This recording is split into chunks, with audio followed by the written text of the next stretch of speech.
So welcome to all of you to this session on digital transformation with responsible AI. I'm Firth-Butterfield, head of AI and machine learning at the World Economic Forum and member of the executive committee. And I'm going to be your moderator today. It's not often in AI that you see a panel of all women and a female moderator. So this is hugely exciting for me.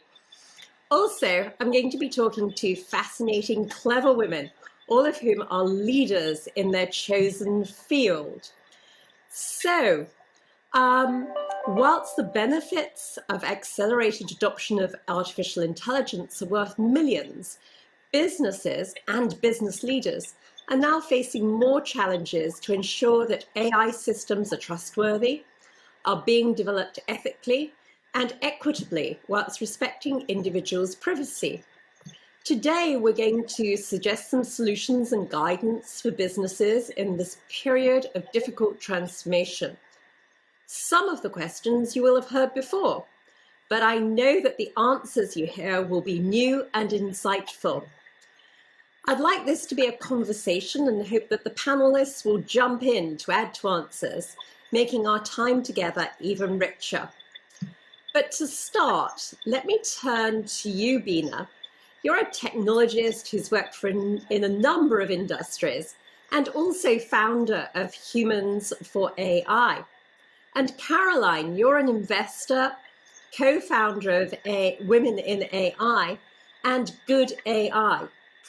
So you've both started AI non-profits. Can you tell us why and why you felt that they were needed? Beena, perhaps I could ask you to go first. Okay, what a great question to start with. And I am so excited. Let me just say, I'm so excited to be on this all women panel today. So, the reason I started Humans for AI is really, I've always been an advocate of getting more women into tech, women in STEM.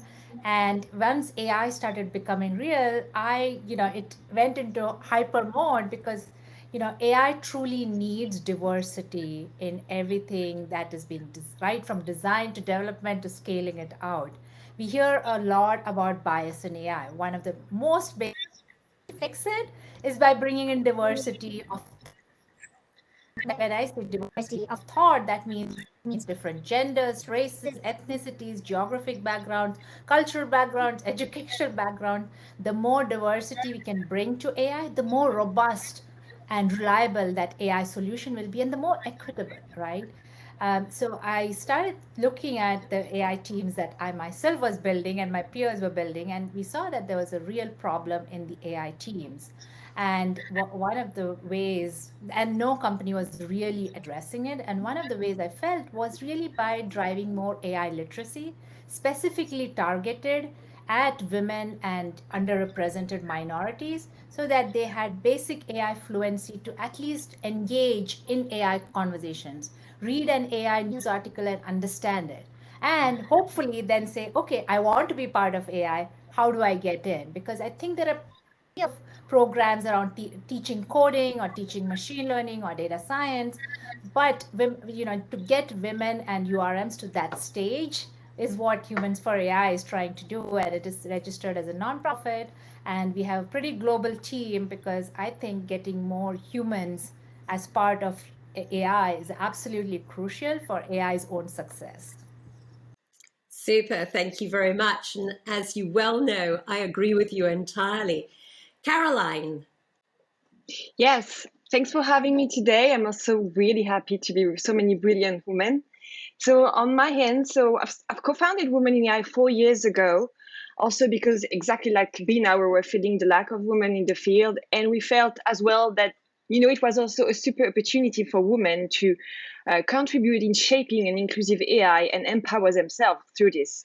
So the way we're doing that is that we build this community of today, that is today 8,000 members from 130 plus countries. And we're providing different programs in education or research to empower them. We're doing also public speaking in this kind of empowering programs. And last year, I also studied another project, which is named the Good AI. And here again, it's a community. So I'm a real community builder. It's a community of startups, of AI startups and talents that are focusing on AI to address the sustainable development goals.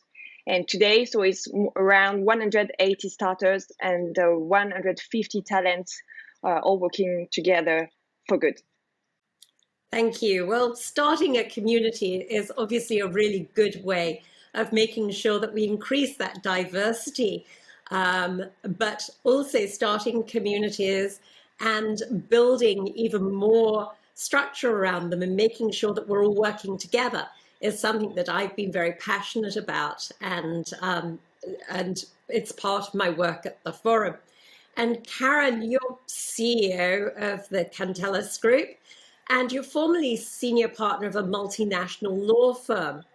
I know that you founded Cantellis to help stakeholders navigate AI transformation. Can you help us a little bit with the age-old question of whether AI governance and regulation of AI are the same, and why that difference, if there is any, matters for businesses, governments, and society?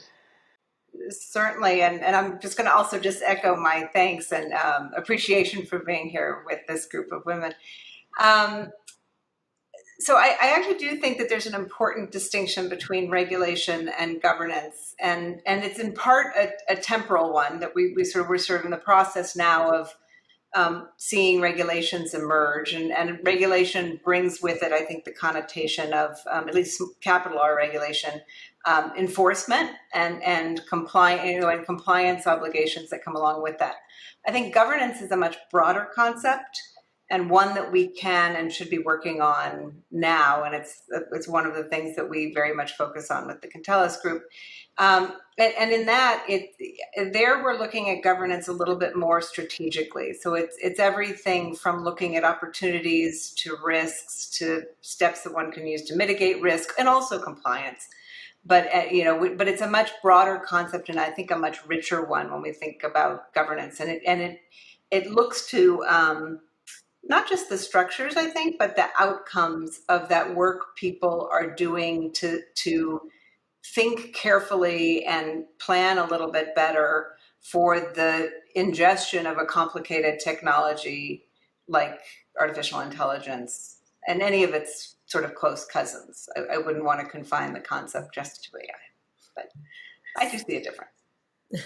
Thank you. And you've been part, I think, of some of the work that we've been doing around helping boards to understand AI better and their duties as board members when they're thinking about AI, and also now with the C-suite as well. Why does it matter that those people across a whole organization actually understand AI governance, Karen? I think, well, one very straightforward reason it matters is because they've got fiduciary duties that encompass these issues, and whether they're missed opportunities or missed risks that lands at the board and with management.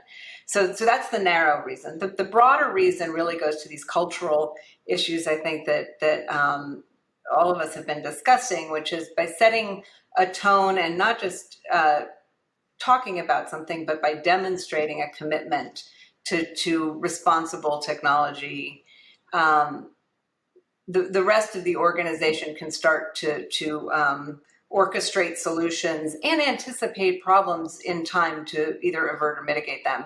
I think in the absence of that sort of leadership, these sorts of issues might be given lip service. They might be given, a little bit of, soft time, but they don't become programmatic. And so one of the things that we're really focusing on is what the explicit accountability structures look like within an organization, but even more than that, what the resourcing looks like. Are you putting your most in-demand people in charge of this? Are you giving them budgets to really do the work that they need to do so that we can move from a pretty aspirational space to something that's a little bit more contextual and has more traction? So I think that has to start with leadership. Absolutely. I of course agree. But Beena, organizations, you work a lot with all different types of businesses and governments. How should organizations educate and train employees, whether they're these executives that Karen was just talking about, or product managers, product designers, engineers, all on the this idea of developing foundational AI, but responsible AI at the same stage? Yeah, no, so true, right? I love the way Karen articulated more of the, setting the tone for the entire organization. But true, really, AI ethics is a team sport. Everybody in the organization, every employee needs to understand what are the guiding principles around ethics that the organization is anchoring on, right? And be empowered to actually raise concerns where necessary.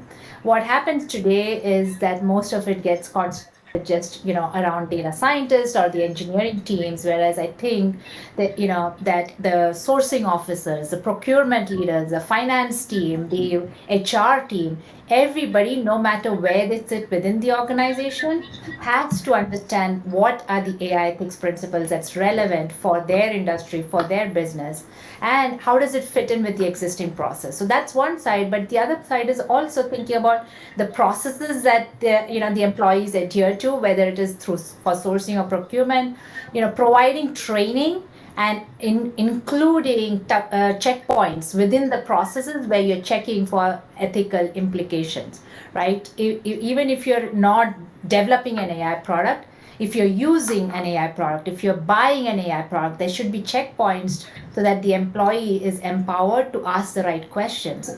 Not everybody understands, and especially around ethics, it is a gray and fuzzy area, and it is up to the organization to be able to provide training in a way that can empower the employees. And when I say training in a way, it means we have so many training tools now, right? It doesn't need to be a boring just a PowerPoint presentation. You can gamify the training, you can give points and make sure that your employees are raising those concerns. So I think empowering every employee is an absolutely crucial factor for ethics to succeed within an organization.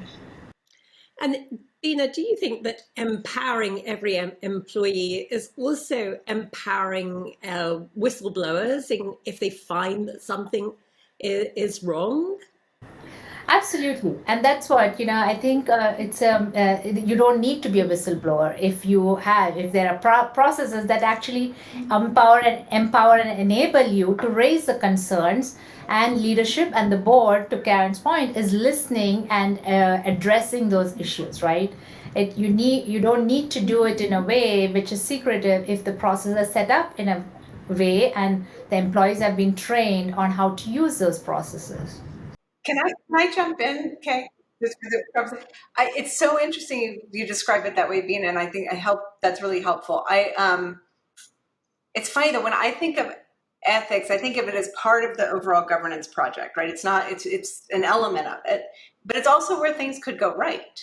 And when you look at a lot of AI principles, they're quite aspirational, right? Where you're leaning into fairness or you're leaning into transparency, all terms that need to be defined within a very specific context. But there's an opportunity here, certainly to avert disaster, but also possibly to, accelerate our progress in some ways. So I would just sort of be curious to your reactions, both of you, or all of you, to that concept, because I've been really struggling with this nomenclature, as Kay knows, and we've had long conversations about it. But I'm trying to balance it in my own mind as a concept also. I usually prefer not to use the word ethics, and I use responsible AI, because ethics is such a complex and broad concept, and for businesses I think responsible makes a bit more sense. And below the responsible hat, I will add the 6 pillars of ethical AI, which I guess we all know: fairness, inclusivity, reliability, privacy, transparency, accountability. And then ethics is a bit everywhere, I guess. through those different pillars. But this is how usually I work with them, and governance is really coming in some way to make these principles practical, I'd say, like on a daily basis in businesses, because they are big concepts. Sometimes they seem obvious, like everyone wants to live in a fair society. Everyone is looking for equity, but unfortunately, it's not that easy. And so we need, and I would say, even sustainable governance practices to help businesses put that in place. So it goes through awareness, literacy, having a clear shared purpose in the company, have accountability, as you mentioned earlier, align principle with action. I often use this example of, for instance, what is consent like? So when you for example, what constitute informed consent? What is who can consent? What level of details regarding a provider's involved procedural steps, potential outcome, and alternate approaches is required when we're talking about personal consent? What does that mean practically? And so these are, for instance, examples of practical governance, practical practices for businesses. Caroline, thank you for that. And I know that you do a lot of work, as you said, with startups, but startups that obviously come from a point of thinking about society because they're working on the SDGs. But just take us back a little bit and let's look through the lens of a startup about how they're going to think about responsible AI. And, it's a different matter when you're a startup and resources are limited, as opposed to a much more mature company that can just get on with doing the responsible AI piece, should they choose to. So what's the balance there? The way I see startups in the field of AI and responsible AI might be a bit different from what I've been experiencing with our startup at The Good AI. For me, startups are vehicles that go super fast. They're able to iterate, try in a very limited time, where companies are way more slow to move. And so from what I see, the very, very innovative solutions are coming from those change makers, from startups, because they are also attracting great talent, young change makers talent, new way of thinking. And so, of course, they're limited as in terms of means, for sure, but most of them are raising, and of course we're fortunate enough to have a lot of investors that are more and more into sustainable investment, ESG investing, and that are looking at the startups, enable them, and this is also our role at The Good AI, I would say, to help them recruit the best talent and also facilitate the communication and the connection with companies, because as you were mentioning, Beena, it's a teamwork, it's a community work. So our work at The Good AI is also to facilitate the relationship between startups and big companies, because they don't have the same rhythm and they don't have always the same goals sometimes. So we're here in the middle as well to help them, help both parts to leverage the best of the relationship. That's really interesting, Caroline. I was doing some work with the Indian government on how to move from their principles to practice in their national AI strategy. And one of the things we were talking about was, should startups have a buy from having to deal with responsible AI because they were not, they didn't have the money to deal with responsible AI. And my view was absolutely not. Startups should be bound by the same rules as everybody else. So, Karen, as more companies and countries adopt AI, we're beginning to see regulation come out. But until we get these regulations developed, adopted, and of course tested by us lawyers, what frameworks do you think that companies should be using and thinking about in their development?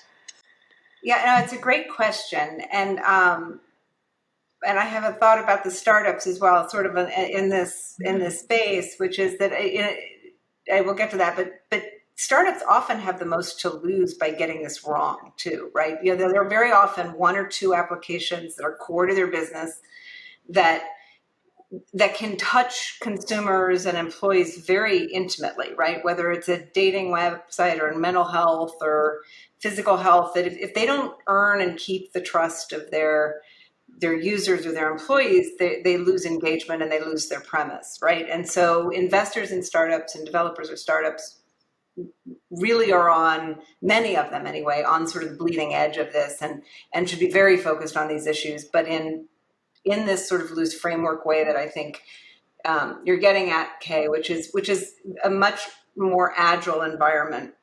And we've all touched on aspects of the way that I think about this, which is certainly the accountability and resourcing, sort of the tone at the top, and the demonstration of the tone at the top. It's not just enough to have the words, but and I think about it as sort of an ABCD, right? Because that's how people remember things. And the A is around asking and articulating, what is this tool meant to do? What is it meant not to do? Ask the boundary kinds of questions and the purpose kinds of questions and the alignment kinds of questions. The B is around the behavioral alignment. Are we set up to really support, the outcomes that we're looking for? So are we incentivizing our developers to take an extra, period of time to think about these issues, or are we just incentivizing them to get out the door quickest?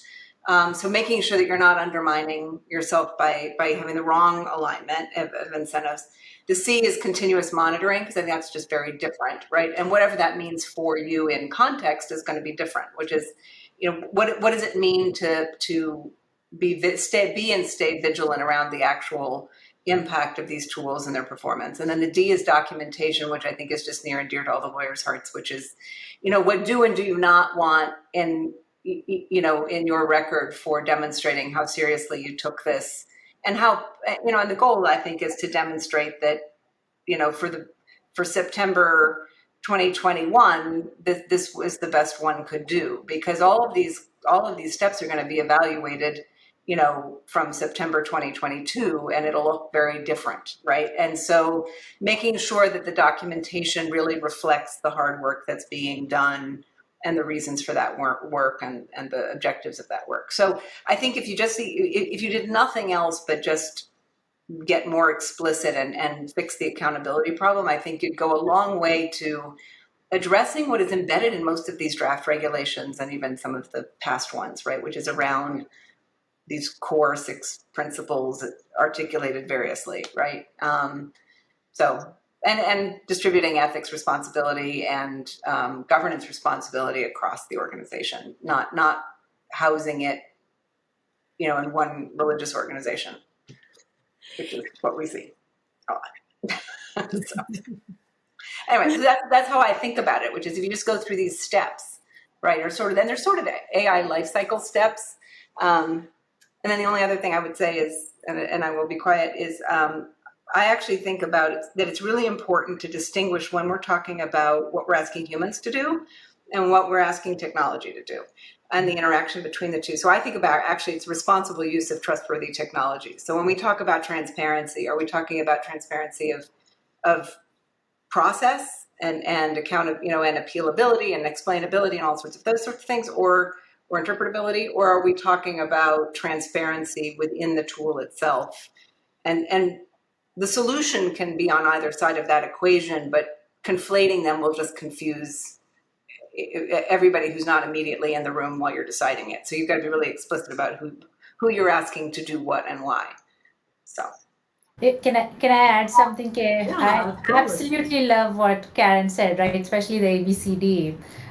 The reality is, nobody has it fully figured out. We are all figuring this out together. There is no playbook for it. There is no, exact guidelines like this is what you need to do. That's why you'll see a lot of frameworks, principles, and at the end of the day, it is looking at your own organization and figuring out what's relevant for the industry that you're in, the work that you're doing. Because even within an industry, it can be, based on the use case, the guidelines for responsible AI could be different, right? Like,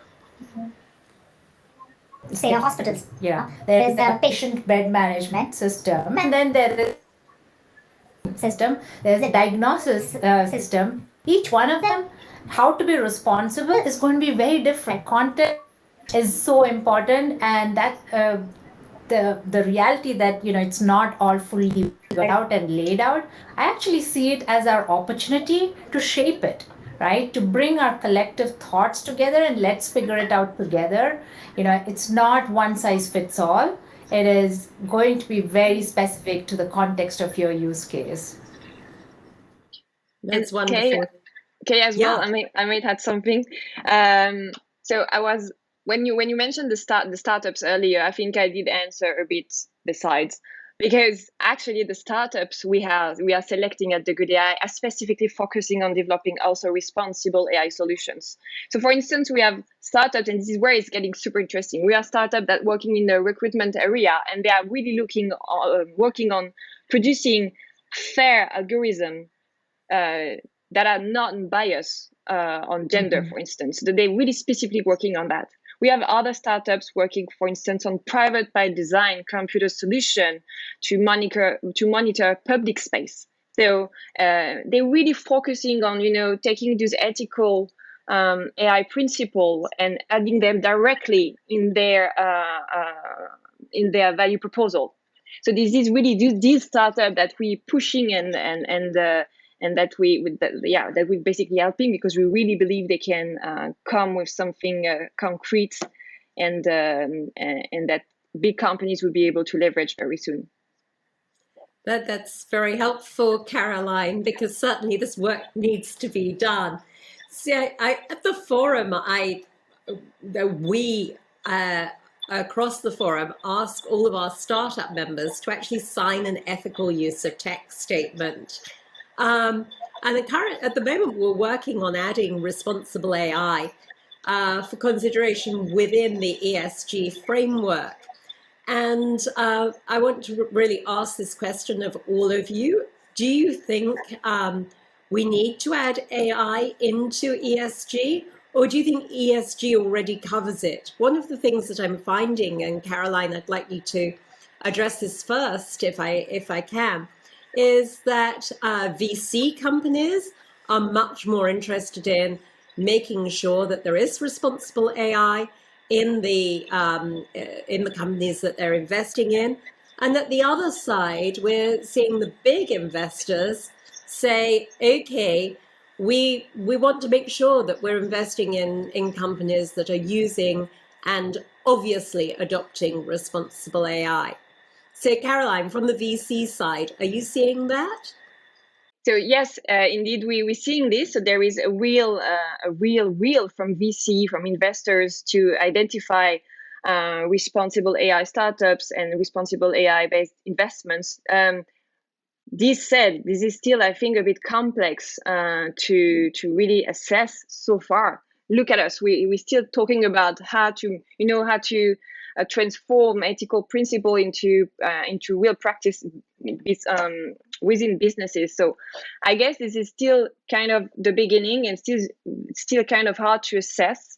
But to answer your question, I think AI can really help with ESG investing.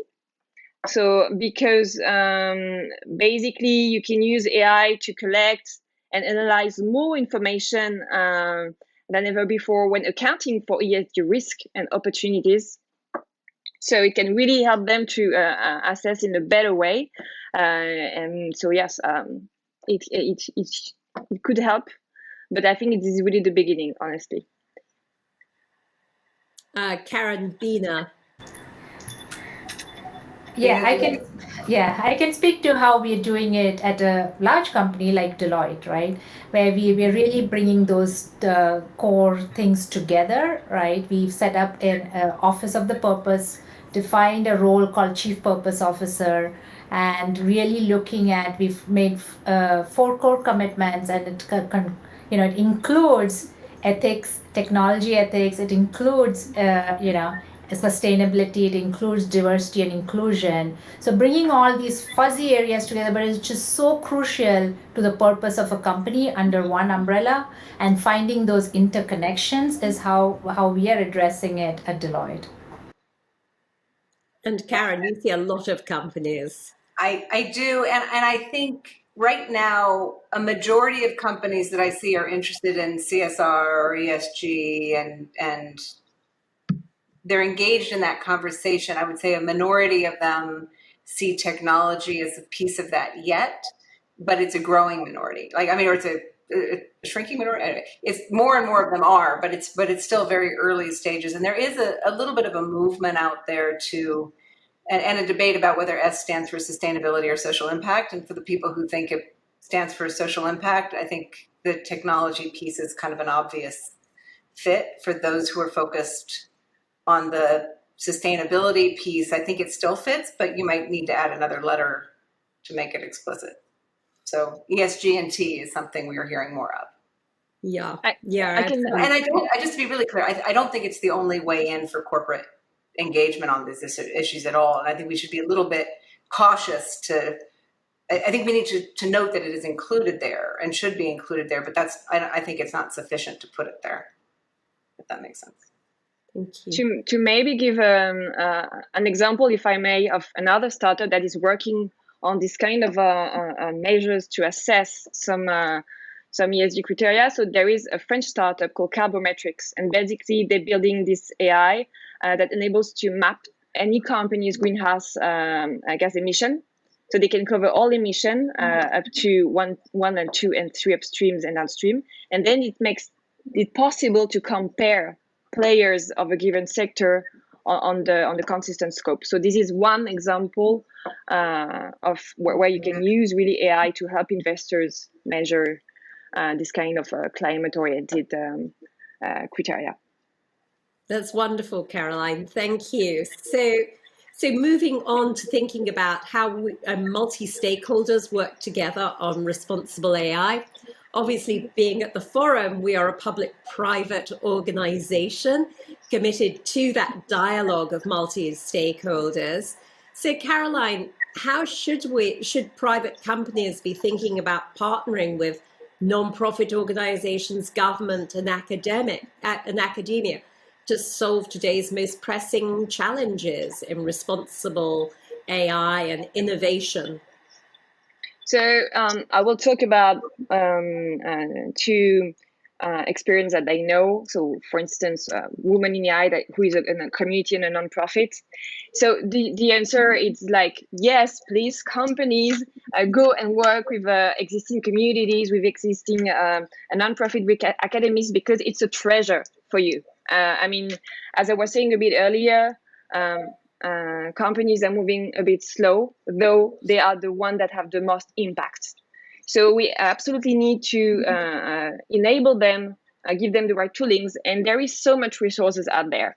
And as Beena was mentioning, the resources out there, most of the time it's experts, it's talent, it's startups, and they represent as well diversity. So we have wonderful community of women, so Beena, yours, ours, and we have thousands of women all around the globe. And this is great, it's super important, because for instance, at Women in AI, we have 8,000 members, 130 countries. So in terms of diversity, you cannot do better. And it's really, it's a huge talent pool for any company willing also to recruit more women in tech or non-tech roles in relation with the AI solutions. We are also developing educational program, from teenagers to executives, C-levels. We have research program. So they better really leverage this. This is already existing, and on top of it, you have facilitator and enablers like the Good AI again that will facilitate communication between those two universe. But yes, that's why I'm often very optimistic, because I think and I see that every day we have the resource, we have the talents, we have the solutions. We just need to connect the dots and build some bridges. Super, thank you. And Beena, you've got lots of experience of working in the tech sector and in working in public-private partnerships for responsible AI. Can you tell us about some anecdotes of that experience? Absolutely. And, I was smiling when Caroline was responding because, I don't think any company can succeed in their digital transformation initiative without these partnerships. Because the technology world that we're living in is extremely complex and it's very noisy. So you need a way to make sense of it. If you remember a few years ago, we all started seeing the rise of the chief innovation officer or innovation teams being set up. And it was at the heart of it, it was really to be able to keep a pulse across what's happening in academia, what's happening in research groups, what's happening in nonprofits, to be able to understand what is relevant. Where it gets noisy and confusing is exactly how do you make it relevant for the problem you're trying to solve, right? And you asked me to share an example, and one example is as a business executive, I know what my problem is. In one of my prior roles, it is like when a jet engine might fail. So I know that's the problem, and I want to be able to predict it so that I can prevent unplanned downtime or flight delays. But I don't know what's the best way to solve for it. Is there a mature AI product that I can buy off the shelf and train it on my data set and deploy it? If not, is there a startup working on this problem that I could potentially acquire, or invest in to make them get to the solution faster? So I start with mature AI products. Next is startups. Next is research and academia. And next is, if none of these three exist, then I look at, do I use my precious data science resources in-house to solve for this problem, or do I partner with another organization who can build it for me? So this is literally the thinking that most innovation officers go through as to how to solve the problem the fastest way and to get to the solution, because that's actually impacting the business, right? So I think and once you get through this, then you also need to figure out what are the risks involved with it. What are the regulations around it? What are the regulations around the data usage, the privacy? Is it different based on whether the data came from China versus whether it came from EU or from the US, which it absolutely can be, right? So being able to understand all the different pieces that's needed to solve for a business problem, you absolutely need all these partnerships and ecosystem. Having this ecosystem is absolutely crucial. And that's the reason, one of the big reasons I joined Deloitte was to set up this Deloitte AI Institute, which looks at it from a very applied AI lens for enterprises, able to get to that solution in the fastest way by keeping a pulse on this ecosystem. I don't think any company can succeed in their digital transformation without leaning into all these partnerships. Absolutely. I agree with you entirely, Beena. And obviously, I know that both Deloitte and Karen can tell us are members of the World Economic Forum. And so, Karen, I just want to ask you, why do you think that is valuable to you as a young company? And, that public-private partnership, why is it useful in the AI transformation space? Yeah, so I mean, for all the reasons we've been talking about, right? Which is that this is a team sport. It requires all the different perspectives. People are thinking about difficult issues with very different lenses and mindsets. Even on this call, you've got a diversity of industry represented. And particularly for us, where we're trying to translate into that context, that sort of deep context for clients, it's really important that we understand how that conversation is going in other parts of the universe, right? And so that we can start to navigate for clients that way. And then also we can bring back what we learned to the conversation that's happening at the forum and places like the forum. I also think that it's important at this very moment, whether it's a really enterprise, corporation, companies right now or startups, to participate in the conversation that governments are having around their own AI strategies and their regulation strategies. And that a lot of the anxiety around what's that regulation going to look like is around not knowing, and by participating in the conversation, you're not going to know what the outcomes are, but you can start to understand what the thinking is. And I think that's a really I think it has salutary benefits sort of all the way around on that front. And I would say on the multi-stakeholder piece, it's an external function, just like you've talked about, but I think it's also an internal function. And I was sitting in a really interesting meeting the other day where we were talking about fairness. And in the room we have a very multi-stakeholder type team. And we had, I think we literally had a bioethicist, a roboticist, and me, a lawyer, on the call with the client, who had a data scientist, an HR manager, and an executive, sort of a marketing manager.